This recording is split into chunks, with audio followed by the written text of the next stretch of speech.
Assalamualaikum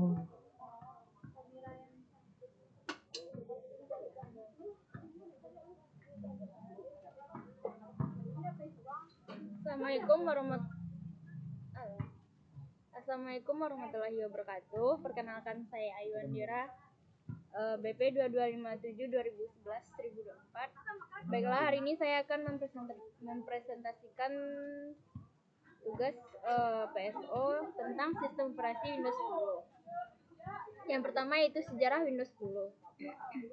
Windows 10 adalah sistem operasi komputer pribadi yang dikembangkan oleh Microsoft sebagai bagian dari keluarga sistem operasi Windows NT. Windows 10 diperkenalkan pada tanggal 30 September 2014, dirilis pada 29 Juli 2015 dan pada November 2015. Result 2 dari Windows 10 dirilis kepada publik.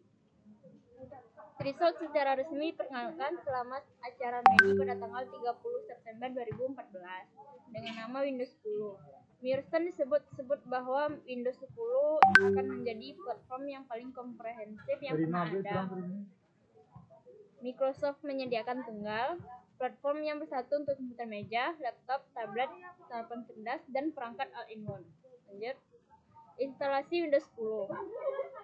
Yang pertama yaitu masukkan media installer Windows 10 yang akan digunakan, yaitu bisa berupa flash disk atau DVD. Setelah itu nyalakan komputer, lalu masuk dulu ke BIOS untuk mengatur first booting. Lanjut, yang kedua yaitu pilih bahasa yang akan digunakan untuk menginstal, lalu pilih next. Lanjut, lalu klik install now. Selanjutnya, setup is starting. Tunggu prosesnya sampai berlanjut pada tahap berikutnya. Lanjut, selanjutnya memasukkan serial number yang dimiliki. Jika tidak mempunyainya, klik skip. Selanjutnya yaitu selesaikan Windows 10 yang akan digunakan sesuai dengan pilihan atau kebutuhan. Lalu klik next. Kemudian beri centang pada opsi 1. I accept the license terms. Lalu klik next. Yang ke-8 yaitu selanjutnya terdapat dua pilihan upgrade atau custom. Karena kita akan menginstal ulang komputer atau laptop, maka saya pilih custom. Seperti di gambar. Lanjut, lalu kita akan masuk pada pembagian partisi. Bagi yang baru pemula wajib hati-hati karena pada bagian ini jika salah bisa data kamu hilang. Oleh karena itu jangan lupa backup data sebelum penginstalan. Selanjutnya adalah pengalokasian file media installer ke hard disk. Tunggu sampai selesai. Yang ke-11, nanti komputer akan minta merestart sendiri. Klik saja restart now. Lalu masukkan serial number jika diminta. Kalau belum punya bisa diload saja. Klik do this load. Pilih I on it, kemudian klik next. Yang ke-14, buat akun komputer kamu. Masukkan username, password yang akan kamu pilih. Tunggu sebentar, lalu kita akan masuk ke desktop Windows. Yang ke-16, selamat, Windows 10 kalian sudah terpasang. Maka sekarang kalian bisa menikmati fitur terbaru yang ada di Windows 10. Fitur-fitur Windows 10. Yang pertama yaitu Dark Mode File Explorer. Ini adalah fitur baru pertama. Jadi, kalau di Windows 10 versi sebelumnya meskipun ada dark mode, tapi File Explorer belum punya dark mode. Tapi sekarang kalau dark mode kamu aktifkan, maka File Explorer ikutan tampil gelap. Dengan kata lain, experience dark mode Windows 10 jadi semakin lengkap di Oktober 2018 update. Selanjutnya itu clipboard history. Untuk akses clipboard history, kamu tinggal tekan aja kombinasi tombol Windows V. Maka bakal muncul pop-up daftar clipboard yang kamu copy sebelumnya. Dan tinggal pilih mana aja yang ingin kamu paste. Fitur selanjutnya itu snip and sketch. Jadi kalau kamu tekan Windows Shift S, kamu bisa langsung ambil screenshot dan langsung aja klik plotting Windows untuk edit backup. Di sini kamu bisa coret-coret, kasih tanda, melakukan cropping, bahkan juga menggambar dengan bantuan penggaris dan busur.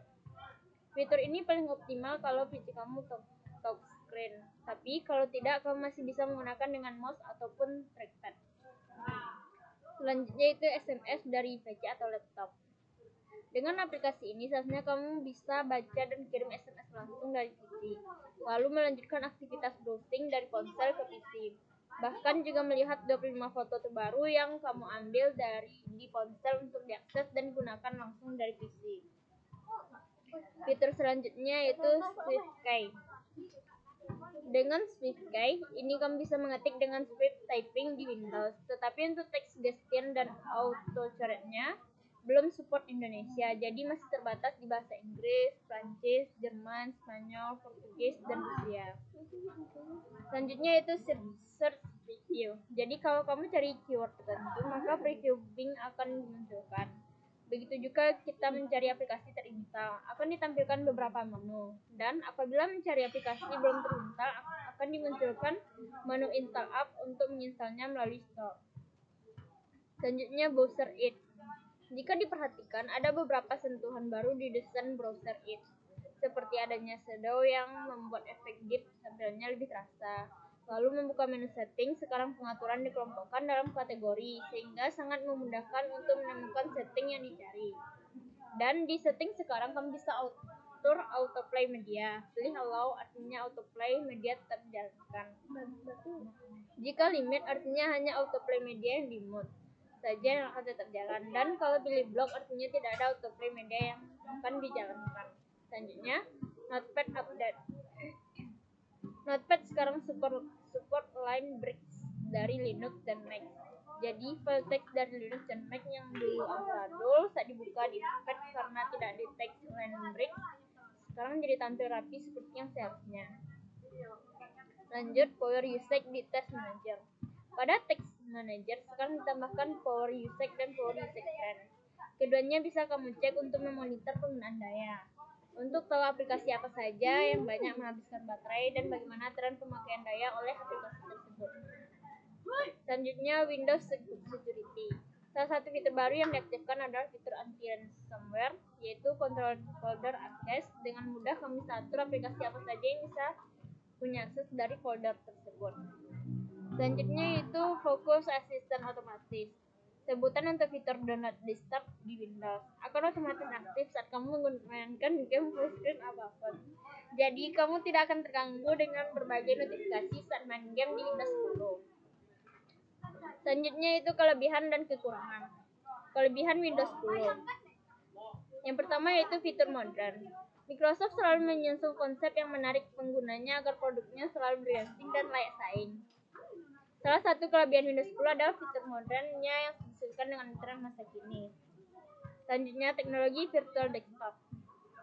Adanya teknologi virtual desktop yang bisa digunakan untuk membuat beberapa desktop dengan tema yang berbeda. Perbedaan tema ini bisa digunakan untuk berbagai kebutuhan yang juga berbeda-beda. Teknologi ini tidak bisa dijumpai di Windows selain Windows 10. Selanjutnya,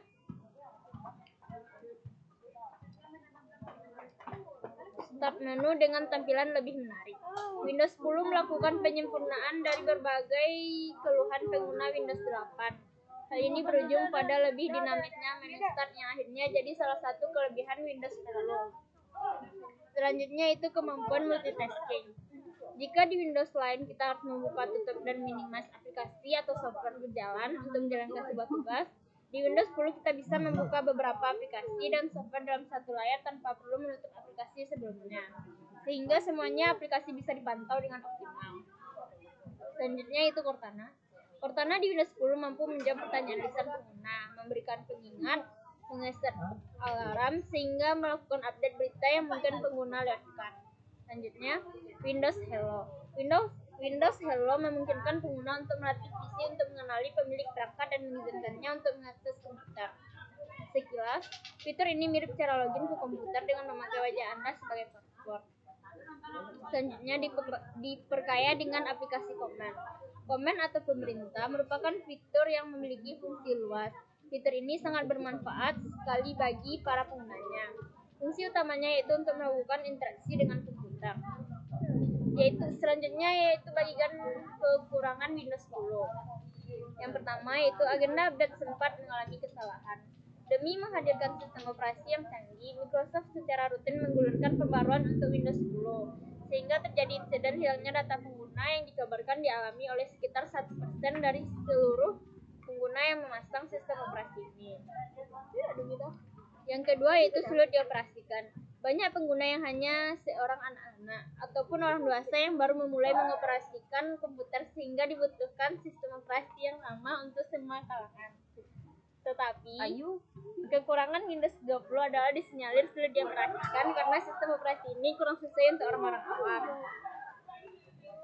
Selanjutnya, aplikasi yang tersedia masih sedikit. Kebanyakan aplikasi yang ada di Windows Store merupakan aplikasi UEFI. Adanya aplikasi UEFI ini memungkinkan penggunanya untuk melihat aplikasi apa saja yang sedang berjalan serta semua program dapat dijalankan di semua tampilan layar. Selanjutnya itu sering mengubah tampilan. Pengguna akan sedikit mengalami kesulitan saat menggunakannya.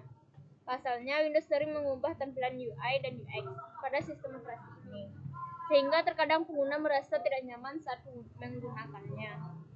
Sekian, terima kasih. Itulah hasil presentasi saya hari ini. Jika ada salah dan janggalnya, mohon dimaafkan. Wabillahi taufiq wal hidayah. Assalamualaikum warahmatullahi wabarakatuh. Ini di kode kafit. Bisa dipotong.